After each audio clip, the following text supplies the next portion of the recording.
Թողարկման այս հատվածում կրթական խնդիրների չափորոշիչների վերաբերյալ զրուցելու նպատակով տաղավար եմ հրավիրել մի կուսակցության ներկայացուցիչների, որոնց անվան առաջին իսկ բառը սկսվում է ազգայինից։ Եվ այսպես, ազգային օրակարգ կուսակցության խորհրդի անդամ Նունե Ամիրյանն է մեզ մոտ եւ ազգային օրակարգ կուսակցության անդամ Անահիտ Հակոբյանը, բարի լույս տիկնայր։ Բարի ձեզ։ Մենք լսեցինք տեսանյութ, որտեղ մի շարք խնդիրներ թվարկվեցին, ինչպես մասնավոր, այնպես էլ ռազմավարական տեսանկյունից։ Դուք Տիկին Անահիտ բազմաթիվ տարիներ աշխատել եք նաև Բրյուսովի անվան համալսարանում, դասախոսել եք, դուք ծանոթ եք կրթական համակարգին ներսից եւ ոչ միայն ռազմավարական կառուցման տեսանկյունից,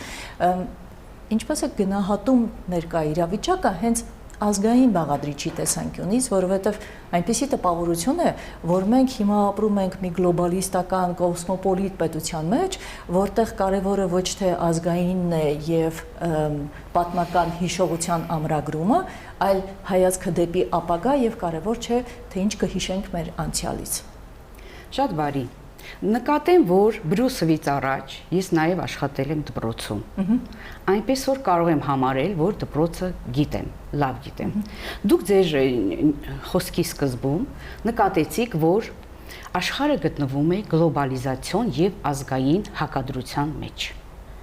Նկատենք, որ գլոբալիզացիան նոր երևույթ չէ, հելինիզմի դարաշրջանում ենք այդ երևույթին մենք առնչվել եւ դուրս ենք եկել այդ իրավիճակից հաղթող մեր լեզվի, մեր մշակույթի միջոցով։ Այսօր էլ այդ հակասությունը պետք է լուծենք հոգուտ մեր ժողովրդի, մեր ազգի։ Այսինքն գլոբալիզացիայից կարելի է վերցնել լավը, լավագույնը, պահպանելով ազգայինը։ Բայց գիտեք, Տիկին Անահիտ, խնդիրը որն է այստեղ ինձ թվում է, որովհետև լավն ու վատը շատ սուբյեկտիվ ընկալումներ են։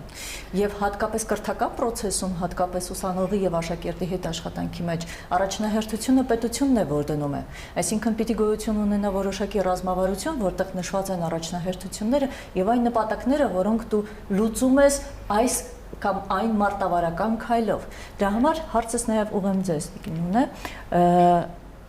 ինչպես եք ձեր կուսակցության շրջանակներում, ձեր ռազմավարության շրջանակներում պատկերացնում ազգային պետության ազգային օրակարգը կրթական համակարգում։ Գիտեք, մենք արդեն ունենք օրենք, կրթության մասին օրենքում կա կետ, որտեղ հանրակրթության հենքը ազգային դպրոցն է։ Եվ կարծում եմ ամեն ինչ պետք է կառուցել արդեն օրենքի կետը հիմք ընդունելով։ Այսինքն դուք գտնում եք, որ հիմա հակասում է օրենքին այն ամենը, ինչ կատարվում է։ Հակասում է, գուցե հակասում է օրենքին։ Ես կարծում եմ չափորոշիչ գրողները մտածել են ավելի շատ գիտելիքի վրա հիմնված կրթություն ապագա սերնդին տալու։ Այն գիտելիքը, որը արդեն աշխարհի մարդուն, կոսմոպոլիտ մարդուն հնարավորություններ կտա իր հնարավորությունները այո, աշխարհին մատուցելու, բայց քանի որ մենք ինքներս գտնում ենք աշխարհագրական շատ տարածաշրջանում վատ թե լավ չգիտեմ, ամեն դեպքում բարդ տարածաշրջանում եւ ունենք երկու ագրեսիվ պետություններ հարևանությամբ եւ ունենք այդ նույն ագրեսիվ պետությունները անընդհատ պատմություն են նկարում իրենց համար եւ ոտնձգություն են կատարում նաեւ մեր պետության նկատմամբ։ Եվ ոտնձգություններ են կատարում, որ մեր դեպքում արդեն մենք մեր ունեցածը պետք է ամրագրենք, մենք մեր ունեցածը պետք է հաղորդենք ծերունդներին եւ ժառանգենք։ Տեսանյութում հնչեց մեր պատմության զգալի մասը պատմական դասագրքերից ուղղակի վերացել է։ Հիմա կոնսպիրոլոգիական հարցն է. ում է դա առաջին հերթին շահավետ։ Ում է պետք, որ հայերը մոռանան, որ իրանք ունեն շատ ավելի հեռուն գնացող պատմական անցյալ, որ իրենք սերում են շատ ավելի վաղ ժամանակներից։ Ում է դա պետք։ Ում է դա շահավետ։ Ցանկացած դեպքում դա թշնամական մոտեցում է։ Այո, մեր թշնամիներին։ Եվ ինձ համար այո, զարմանալի էր, որ մեր պատմության դասագրքերը սկսվում են Ուրարտուով։ Լինելով հայագետ, մասամբ առնչվելով պատմության հարցերին, ես համարում եմ, որ դա լուրջ ոտնձգություն է մեր ինքնության դեմ։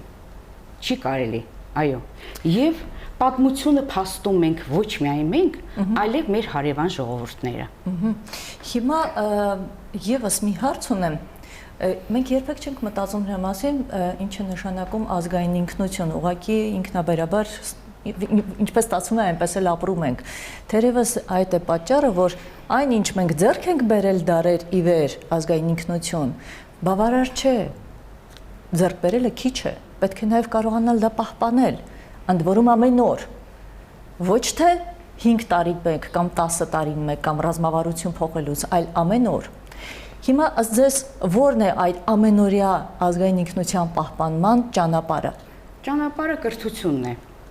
կարծում եմ, դպրոցական կրթությունը, որը ապահովում է հայ ժողովրդի պատմություն եւ հայ գրականություն ապահովում են առարկաները։ Եվ այդ առարկաները պետք է աշակերտի ներկանան ըստ պատշաճի։ Այո։ Իսկ ինչ եք մտածում հայոց լեզվի դասավանդման վերաբերյալ, մեծ վեճեր են ժամանակին եղել։ Խոսեմ հայ գրականության մասին։ Հայ գրականության սևագիր տարբերակը ուղղակի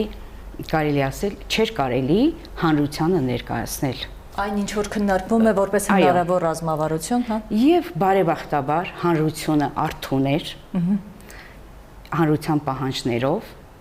որոշ բաներ լրամշակվեցին եւ ներկայացվեցին մեզ։ Բայց անձամբ ինձ այդ լրամշակված տարբերակն էլ չի բավարարում։ Ինչը ձեզ չի բավարարում։ Ասեմ, ես համարում եմ, որ ավագ դպրոցում պետք է անցնել հայ գրականություն եւ այդ գրականությունը պետք է լինի ժամանակագրական կարգով։ Այո, հանրության պահանջները, գրականություն վերադարձնել Մեսրոպ Մաշտոցին, 5-րդ դարի ոսկեղենիկ գրականությունը, իդեպ այդ գրականությունը պատմագրություն չէ միայն, խորենացին պատմագեղարվեստական արձակ է։ Եվ նաև մեր մյուս պատմիչները։ Այնպես որ երևի այդքան անխելք չեն եղել մեր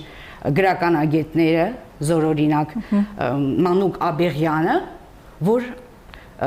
այդ պատմիչներին քննել են նաև գրականության տեսակետից, գրականագիտական, այդ երկերը քննվել են նաև գրականագիտական տեսակետից, հասկանալի է։ Իսկ մեզ ասվեց, որ խորենացին ներկայանում է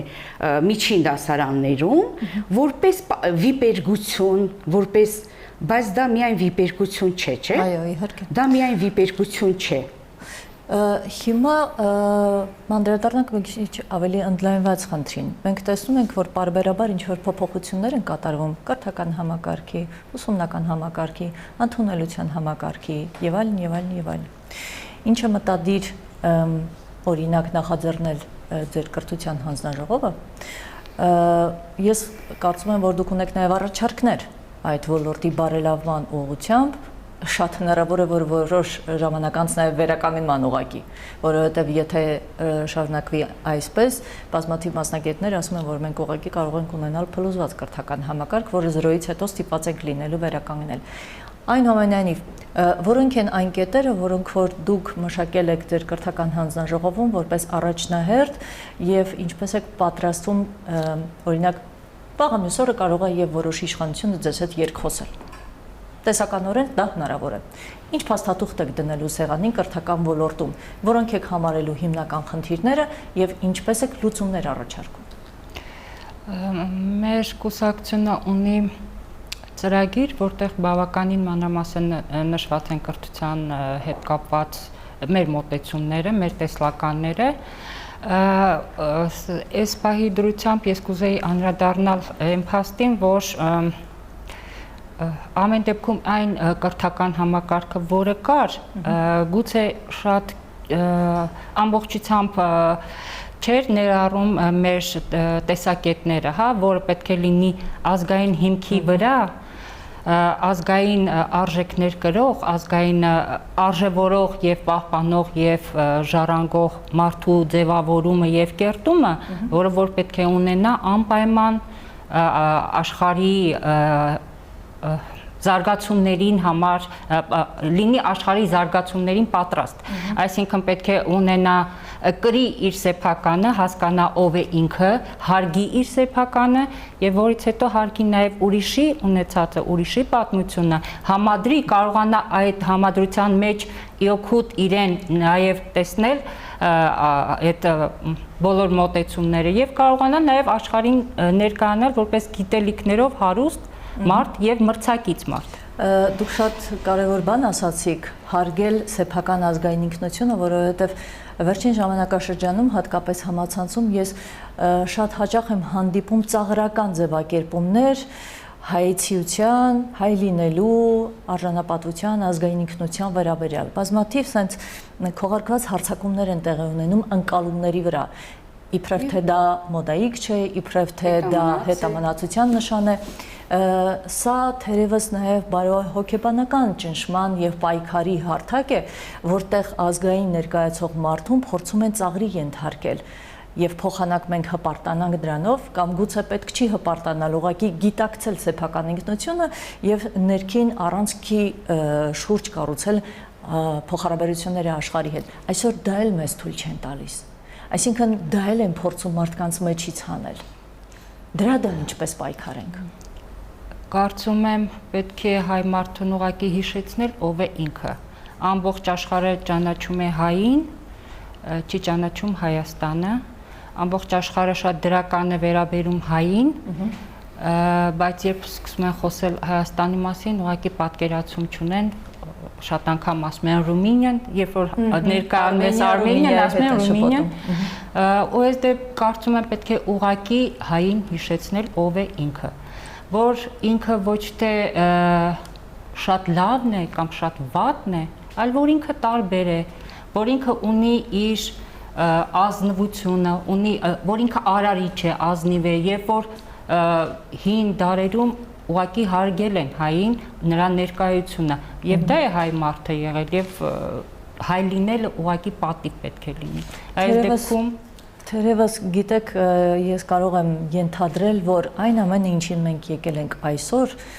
երևի թե նախորդ տարիների որոշակի թերացումների հետևանք է նաև, որովհետև եթե մենք մինչև այսօր հասել ենք ազգային կոդը չհասկանալով բաղադրիչները որոնք են,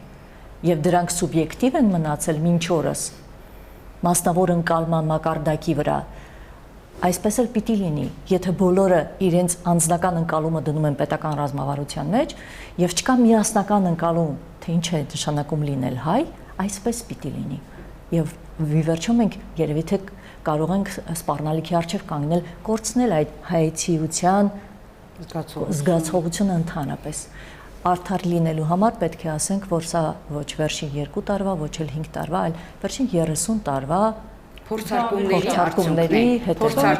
արդյունքն է։ Դե հայտնի բան է, եթե ուզում ես մի երկիր վերացնել, վերացրու նրա ընտանիքը եւ դպրոցը։ Ընտանիք, դպրոց, այո, ընտանիք, դպրոց, հավատք, դե նաեւ կրթություն, դպրոցը կրթությունն է, այո։ Այո, ինչ որ ուժեր երևի հասան։ Ну, դժվար է պատկերացնել, թե դա ինչ ուժեր են, որովհետև եթե մենք ինքներս դա չցանկանանք, որևէ ուժեր դա ունակ չեն անել։ Խնդիրը հենց դրանում է, որ մենք ինքներս ենք այդ ճանապարհը բռնել, մեզ ոչ մեկ չի ստիպում։ Թերևս։ Անահիտի խոսքին կուզեի հավելել, որ գրականության ինչպես ներկայացրեցին սևագիր տարբերակը, չեմ կարծում դա սևագիր տարբերակ էր, որովհետև սևագիր տարբերակը չեն ներկայացնում հանրային քննարկման, ամեն դեպքում իրենց խոսքով ասած սևագիր տարբերակը դա իշխանության դիրքորոշումն էր հայոց գրականության նկատմամբ եւ այն փոփոխությունները, որոնք լինում են հիմա եւ որոնք հուսով եմ էլի կլինեն ու անչափ բարեկարգվի, կբարեփոխվի այդ ծրագիրը, դա արդեն կլինի հանրային պահանջ եւ ոչ թե կլինի Կարծության պատասխանատուների դիրքորոշում այդ առարկայի ես մի առաջարկություն եմ ունենում։ Այո։ Քանի որ մեր հայոց լեզվի եւ գրականության աշխատանքային խումբը շատ տեղ է տվել արտասահմանյան գրականությանը եւ այդպիսով, այսպես ասած, նեղել հայ գրականությանը եւ այդպիսով էլ համարել, որ ավագ դպրոցում պետք է անցնեն գրականություն, որովհետեւ հայ գրականությունը համաշխարհային գրականության մաս է, սա շատ լավ գաղափար է, որպես գաղափար եւ այդ գլոբալիզացիոն աշխարհին մերվելու առումով, այո, բայց ուրեմն ես առաջարկում եմ Ինչպես կա հաջորդի պատմություն եւ համաշխարհային պատմություն, այնպես էլ համաշխարհային գրականություն, ավելի ճիշտ արտասահմանյան գրականությունը առանձնանա իբրև առանձին առարկա։